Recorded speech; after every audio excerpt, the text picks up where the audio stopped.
Bernard Lugan, nous revoici pour notre deuxième conversation chez vous, dans le Forêt. Nous avons parlé de votre enfance au Maroc, nous avons parlé de votre jeunesse à Paris. Vous avez plusieurs fois fait le coup de poing, vaillamment, avec beaucoup d'ardeur. Ça vous va assez comme mot, ardeur d'ailleurs.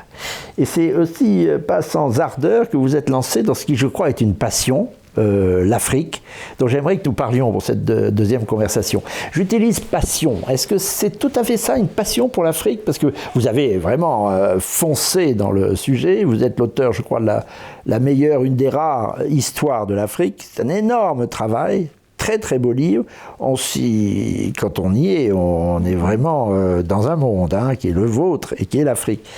Il a fallu énormément, encore une fois, d'ardeur, de passion, d'intérêt pour ce continent. Oui, alors l'Afrique, bon d'abord j'y suis né, dans la partie nord, mais j'y suis né. Au Maroc. Je suis une famille de coloniaux. Un peu partout. J'avais un grand-oncle qui a été plus ou moins représentant de la France à Tientsin au début de l'autre siècle, une partie de la famille qui était sur l'Indochine, d'autres des marins qui ont découvert un certain nombre d'îles dans le Pacifique, l'Afrique. Donc toujours cette vocation, cette ultramarine qui chez moi est importante, mais avec un point essentiel, c'est que tout en ayant cette approche africaine, je suis toujours resté un Européen. Oui. Je suis toujours resté européen. Il y a aussi dans vos passions ultramarines ou vos intérêts un domaine qu'on ne fait qu'évoquer parce que vous l'avez assez vite laissé tomber, mais c'est dire votre érudition et votre passion du monde, on peut dire, qui est l'Afrique française, l'Amérique française. L'Amérique française. Oui, parce qu'au départ, c'était mon premier sujet de thèse. Ça a été votre premier sujet de thèse. Le professeur Corvisier m'avait donné ce sujet de thèse. Vous aviez parlé à la précédente émission. Oui. Et puis les hasards de la vie ont fait que j'ai abandonné la Louisiane pour m'intéresser à l'Afrique de l'Est, au Rwanda et aux Grands Lacs. Alors j'arrive en... Alors ça commence par le Rwanda et les Grands Lacs. Oui, j'ai fait à peu près 11 ans à l'Université du Rwanda, et de là, j'ai rayonné en toute l'Afrique de l'Est. J'ai des périodes de 10 ans à peu près. Ensuite, en 83... Alors que faisiez-vous au Rwanda? Alors au Rwanda, j'enseignais l'histoire de l'Afrique, et j'avais monté une mission archéologique également, et puis j'ai beaucoup chassé. J'ai beaucoup chassé, et je me suis intéressé au pays. Vous savez, quand vous chassez comme on chassait à l'époque, c'est-à-dire, on ne chassait pas en voiture à l'époque, on chassait à pied. Moi je partais avec mes porteurs, on marchait pendant des jours. Je remontais une trace de buffle pendant 2-3 jours. Là, vous avez une connaissance du pays. C'était la chasse au buffle, moi, qui m'intéressait. Très belle chasse. Dangereuse, un peu, oui, non? mais c'est des chasses qui sont terminées maintenant, parce que maintenant... On est en voiture, oui. Maintenant, les gens chassent à la lunette le buffle. C'est un pur scandale.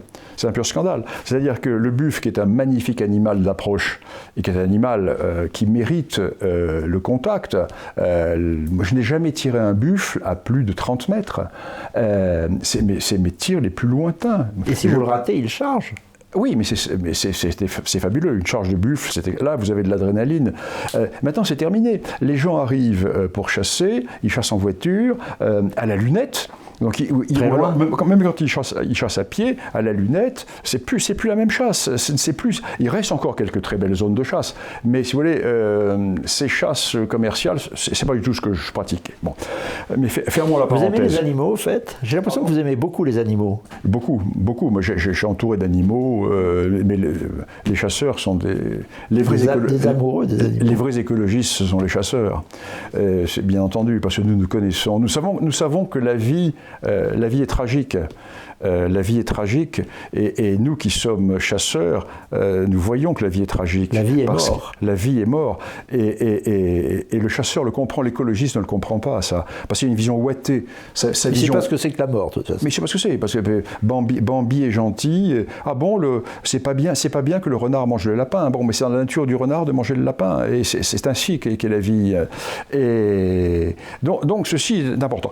Alors donc, cette période de Rwanda, passionnante, parce que le Rwanda m'a permis, moi, de connaître toute cette partie de l'Afrique. parce que les congés, nous les passions en Afrique. Alors du Rwanda, j'ai fait l'Ouganda, j'ai fait la Tanzanie, j'ai fait le Zaïre, j'ai fait le Kenya, j'ai fait toutes ces régions. Et puis en 83, je suis viré. Nos bons amis socialistes arrivent au pouvoir en 81, et mes ennemis du quartier latin vous les retrouvez là-bas? Mais oui, et ils se retrouvent à être mes chefs. Et oui, et donc je sais, évidemment, et comme ce sont des gens qui, comment dirais-je, qui ont la haine chevillée au corps, nous avons de l'humour, mais eux n'en ont pas, donc je suis viré. Je suis viré. Nous aimons nos ennemis en réalité. Enfin, entre nous, nous nous aimons même quand nous sommes. Mais oui, absolument. Non, ils sont affreux. Alors, et là, c'est le plus grand service qui m'ait été rendu. Et là, je dis merci aux socialistes, parce que je serais resté 10 ans de plus au Rwanda, j'aurais passé ma vie à travailler sur le Rwanda. J'ai fait 2 doctorats d'État, j'ai fait un doctorat d'État, un 3e cycle, j'ai fait une 40aine de publications scientifiques. J'ai fait 4 des allers-retours à Paris souvent. Donc. Oui. Hein, oui. J'ai fait le tour du problème. Et alors, en me virant du Rwanda, c'est merveilleux, parce que je rentre en France, et là, comme j'étais du cadre d'enseignement supérieur, je suis intégré dans une des 4 universités ayant un département africaniste, et c'est Lyon. Et je rentre à Lyon 3. Et là, j'ai un président d'université qui est merveilleux, le président Goudet, et je lui dis, monsieur le président, voilà, moi je ne peux pas rester enfermé toute l'année. Il me dit, écoute, tu bloques tes cours, et tu es le seul africaniste de l'université. Sur quelques semaines. Tu continues, tu bloques tes cours sur un trimestre, et tu peux repartir en Afrique. Et là, j'ai 10 ans d'Afrique du Sud. À peu près. 10 ans d'Afrique du Sud, Afrique australe, et c'est là où je vais publier mes histoires de l'Afrique du Sud, mon livre sur Kersozon, Villebois-Mareuil, toujours l'histoire militaire, la guerre des bourgs, etc. Donc pendant 10 ans, je vais suivre très très très près les événements sud-africains, et après je vais avoir ma phase Sahel, Maghreb. 10 ans de nouveau. Oui, également, où je vais travailler de l'Égypte au Maroc, du Sahara au Sahel, toute la zone de la BSS actuelle, etc. Où, comme d'habitude, j'approche en géographe. Comme disent les anglo-saxons, the land and the people, la terre et les hommes. Hein. Vous êtes plutôt géographe pour commencer, en réalité. Allez. On voit ça dans votre histoire de l'Afrique. L'africaniste. C'est un travail de géographe. Un africaniste qui n'est pas géographe est un Jean Foutre. Voilà. Ou alors c'est un sociologue qui va faire un livre, une étude, la grève des postiers à Dakar en 1940. Bon, c'est du baratin, c'est de la sociologie. Non, le véritable africaniste doit être géographe et archéologue. Et archéologue. Oui, parce que le passé est tellement lointain, une telle épaisseur c'est le présent. Du temps. C'est l'épaisseur du temps. C'est l'épaisseur du temps.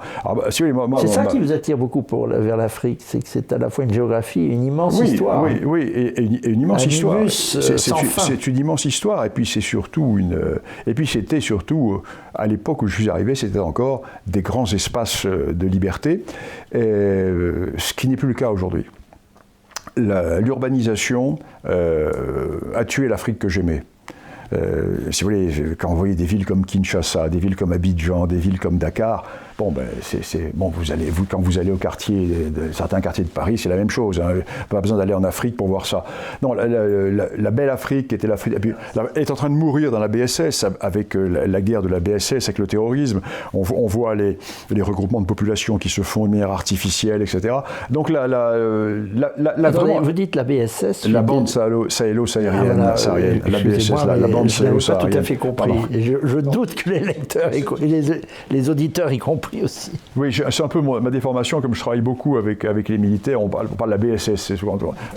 Bon, la bande sahélo-saharienne, dans toute cette région qui part de Dakar et qui va au-delà du lac Tchad et qui prend du Sahara jusqu'à la Guinée à peu près, tout ce monde, c'est une Afrique qui bouge énormément, Et les événements qui se déroulent aujourd'hui sont des événements inscrits dans la très longue durée, dans le long temps, mais il y a une évolution vers la modernité dans ce qu'elle a de plus laid, qui est en train de... La modernité n'est plus belle, elle est laide sur toute la ligne, la modernité, où que ce soit. Alors, quand même, l'histoire, pardon de vous couper, Bernard Lugan, mais c'est intéressant, dans l'histoire de l'Afrique, on trouve beaucoup de choses.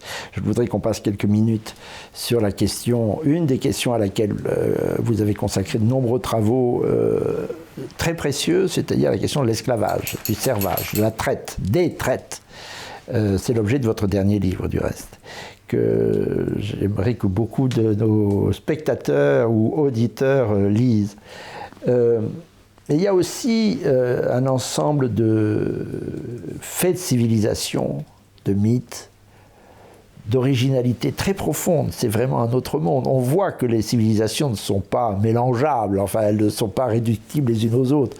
Il y a vraiment une essentialisation dans les faits des civilisations qui les rendent incompatibles. Disons les choses telles qu'elles sont, mais belles les unes aux autres, justement. C'est justement l'autre qui nous intéresse, et non pas l'autre en ce qu'il est un autre moi.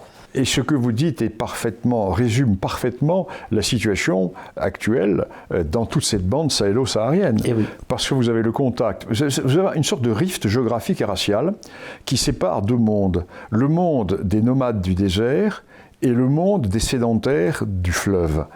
Et c'est un phénomène qui débute il y a plusieurs millénaires, parce que le propre du climat étant de changer, ce sont les changements climatiques qui vont expliquer la mise en place des populations en Afrique.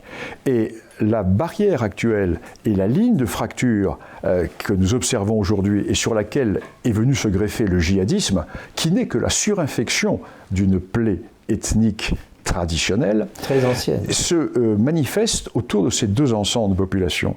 Les nomades sahariens ou sahéliens, qui sont peu nombreux pour une raison très simple, c'est qu'ils ne peuvent pas, dans la société traditionnelle, être trop nombreux, car s'ils sont trop nombreux, eh bien, le bétail ne pourra pas les nourrir, et ils vont aligner leur croix sur le croix du bétail, parce qu'ils savent que le bétail, trop de bétail sur un pâturage, tue le bétail, donc tue les hommes. Et que même se limite. Au sud, c'est totalement différent. Au sud, chez les sédentaires, il y a au contraire l'obligation de la multiplication humaine.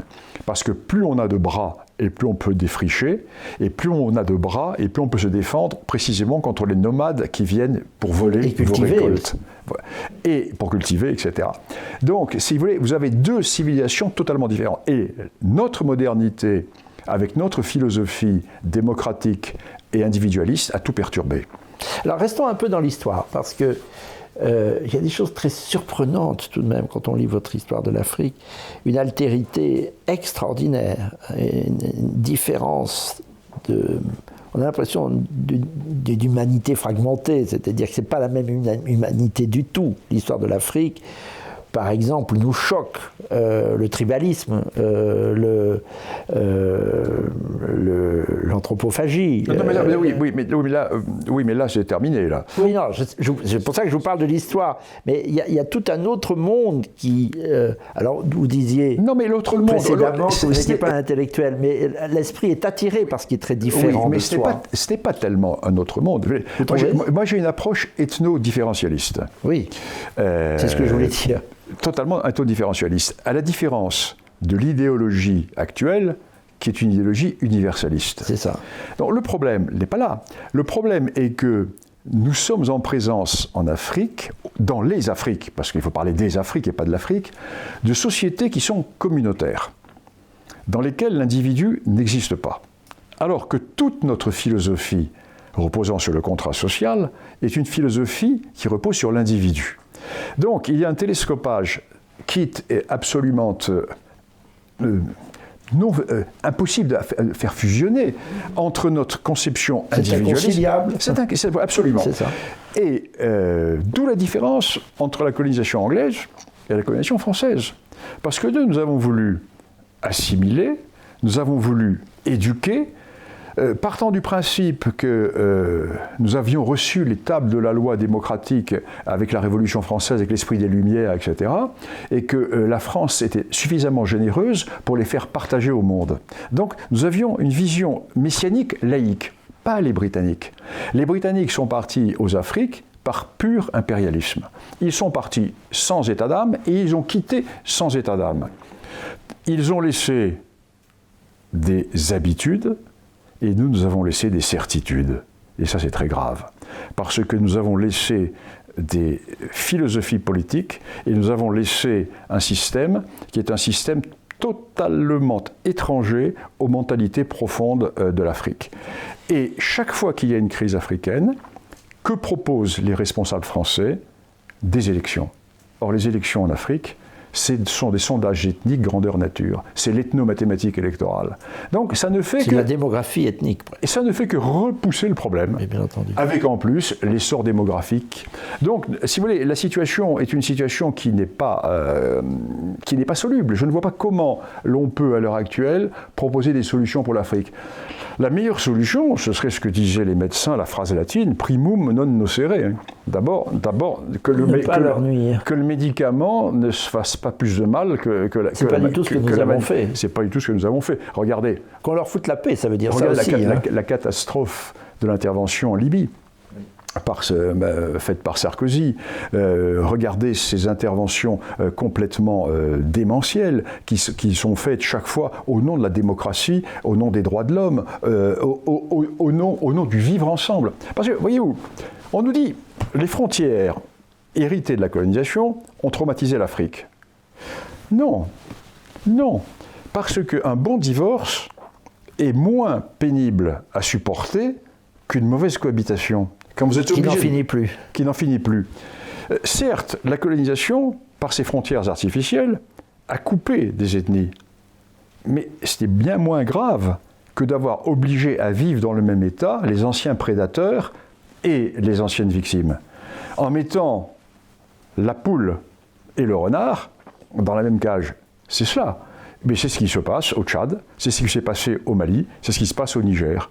Nous avons mis dans le même état des peuples qui s'étaient toujours combattus, mais comme la démocratie donne le pouvoir aux plus nombreux, les gens qui sont les anciennes victimes, les descendants des victimes, vont prendre leur revanche sur les anciens prédateurs. Et ça n'en finit jamais. Et ça n'en finit jamais, parce que les anciens prédateurs ne vont pas accepter. Prédateurs au sens, je ne sais pas au sens péjoratif, je parle au sens sociologique, hein, les anciens radieurs, etc. Donc, les Touaregs entrent en guerre dès 1963.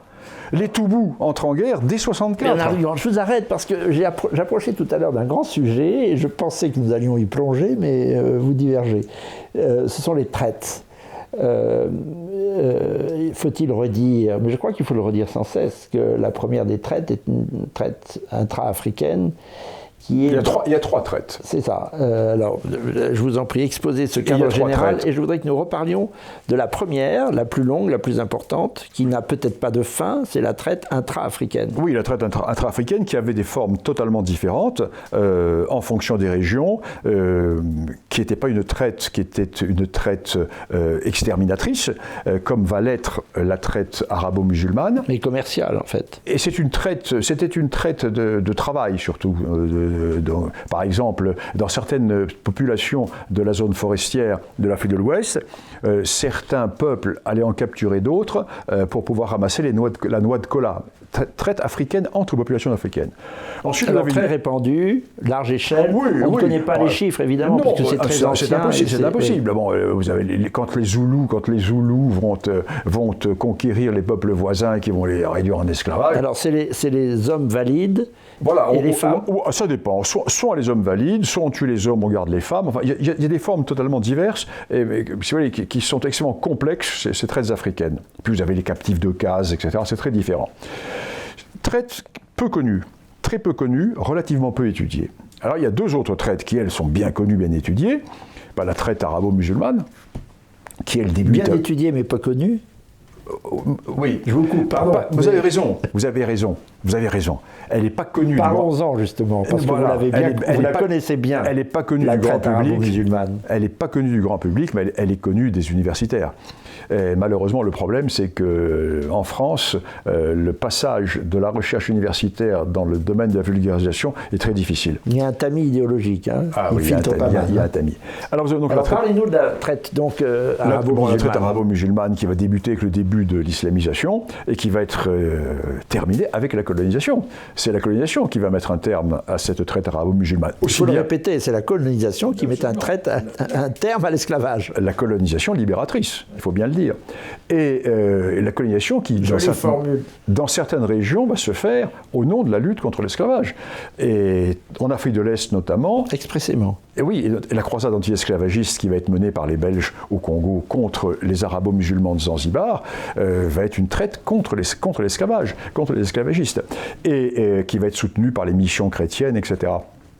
Alors vous avez cette traite arabo-musulmane, et puis vous avez l'autre traite, la traite européenne, qui est une traite qui débute véritablement à la fin du XVIe et qui se termine dans sa version légale à la fin du XVIIIe siècle. Après, il y aura une traite clandestine que feront les Brésiliens. Je vous demandais de rester quelques instants sur la traite arabo-musulmane. Quand on vous lit, je parle de votre dernier ouvrage en particulier, on est stupéfait par la brutalité, la cruauté des traitements. Je crois que vous dites qu'elle a fait entre 15 et 20 millions de morts au fil des siècles, qui a commencé au 7e siècle à peu près.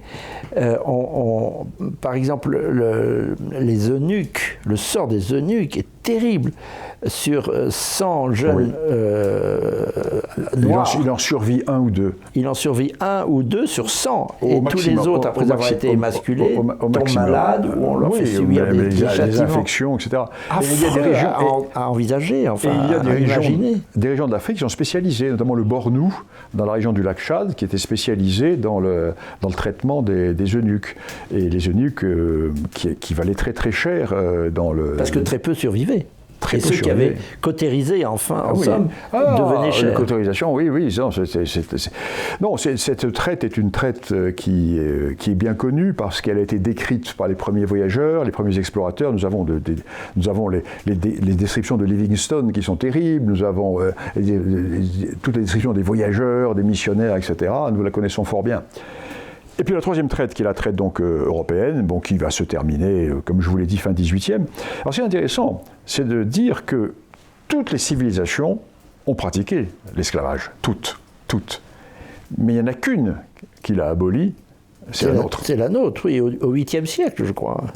Oui, mais bien sûr, qui a aboli l'esclavage un peu plus tard. Parce qu'on dit que l'esclavage a été aboli par la Révolution de 48. L'abolition, c'est une... colonies, oui, mais l'abolition, c'est une affaire des Blancs. Il y a un édit royal de 783, je crois. Parce que si la colonisation n'avait pas eu lieu, eh bien, l'esclavage aurait continué à Madagascar, grande civilisation esclavagiste aussi, et aurait continué un peu partout. Donc là encore, nous sommes... Mais ceci est très, très connu des universitaires, mais peu connu du grand public. Ce qui est peu connu aussi, c'est les razzias que vous avez étudiés. On sort un tout petit peu de l'Afrique, des razzias arabo-musulmanes sur toutes les côtes. Alors Jacques Herse, Jacques Herse qui était mon maître. J'ai eu le privilège. Que vous avez bien connu. Moi, j'ai eu le privilège d'avoir Jacques Herse comme professeur à Nanterre. Je parle des razzias, donc je finis pour que sur les territoires. La dernière razzia se fait en Corse, je crois, en 1812 ou 1813. C'est ça. Mais elles ont duré des siècles. L'île de Porquerolles va être vidée de sa population au XVIIe ou XVIIIe. La ville de Marseille va perdre des centaines d'embarcations qui vont être capturées en mer, etc. Donc ceci est bien connu. Et lorsque les troupes françaises arrivent à Alger, non. Alors là, c'est une idée reçue. C'est faux, ils découvrent des esclaves blancs. Quasiment plus. Non, on les avait rachetés alors. Non, la traite algéroise se termine 30 ans avant. Elle se termine 30 ans avant. On a racheté.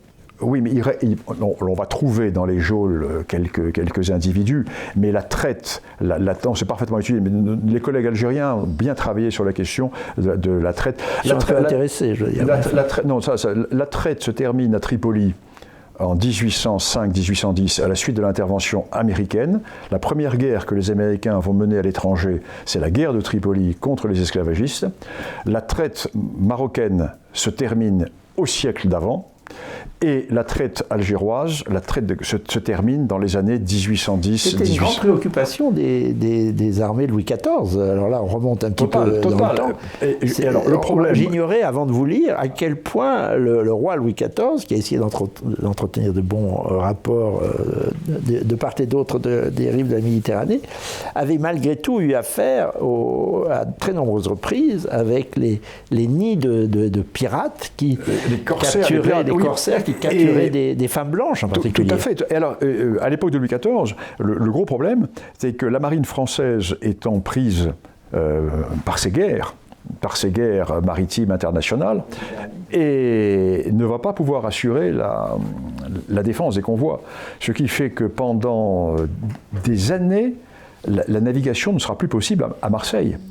Et nous avons des textes extraordinaires. Par exemple, nous avons l'épouse de l'ambassadeur de France en Espagne, qui prend le bateau à Port-Vendre avec ses enfants, et qui, au large de Port-Vendre, est capturée et vendue comme esclave à Alger, avec ses enfants. Et racheté ensuite. Et voilà, oui, les enfants qui vont mourir sur place. Il va falloir un temps fou pour la racheter. Au large de Port-Vendre, elle prend le bateau pour éviter la route qui est très longue par les Pyrénées. Elle compte faire Port-Vendre-Barcelone, et le bateau est capturé par des barbaresques qui vont aller jusqu'en Islande, qui vont razzier par 2 fois. Parce qu'ils cherchaient les jolies filles rousses qui étaient très, très prisées dans les harems, et ils vont attaquer 2 fois l'Islande. Ils vont razzier Reykjavik 2 fois. Ils vont razzier en Irlande. C'est un phénomène qui est peu connu, mais qui a véritablement marqué les populations du littoral, et celles de la Méditerranée en particulier. La Méditerranée a souvent été C'était la mer de tous les dangers. C'est pas d'aujourd'hui. Il faut vraiment attendre le début du 19e, et l'intervention américaine. L'intervention américaine contre Tripoli, pour pacifier cela. La Méditerranée. Voilà une chose que l'on ne sait pas, et il y en a bien d'autres que nous allons retrouver avec vous, Bernard Lugan, dans notre prochaine conversation. Nous resterons en Afrique, si vous le voulez bien, avec vous, et nous parlerons peut-être du rôle de la France en Afrique, si vous le voulez bien, et peut-être parlerons-nous du Rwanda. Ah oui. Sur lequel il y a beaucoup de choses à dire. Oui, nous pouvons parler du Rwanda, nous pouvons parler de 2 ou 3 dossiers chauds en Afrique. À très vite, à très bientôt, Bernard Lugan. Merci beaucoup.